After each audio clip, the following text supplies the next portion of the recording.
Национальная библиотека Татарстана совсем новая, но уже дала трещину, и прямо из нее вылезли 3 албаста, их домашние питомцы и огненный дев. Любой желающий сегодня смог отправиться на сказочную прогулку. Спектакль «Променад». По сюжету хозяйки выгуливают пушистых пэтов вокруг Национальной библиотеки. По пути встреча с незнакомцем. Новое существо пугает, но оказывается безобидным. За масками первые уличные артисты Татарстана, и они же участники форума «Особый взгляд. Регионы». Мы тоже социальный театр.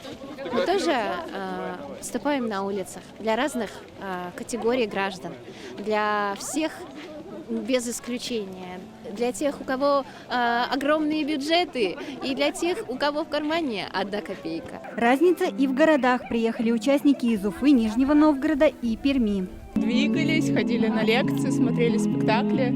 Это действительно очень здорово. Я, наверное, первый раз весной гуляю. Собираемся с журналистами, обсуждаем спектакли и делимся своими впечатлениями от них. Интересные площадки, очень интересные перформансы.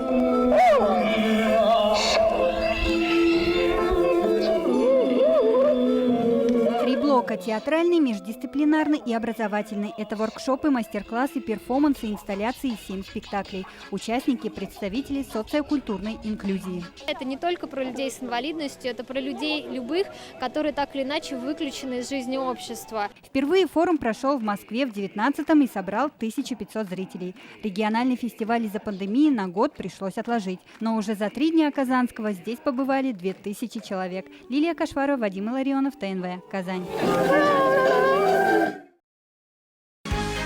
Закажи рекламу на ТНВ. Телефон в Казани 5 705 100.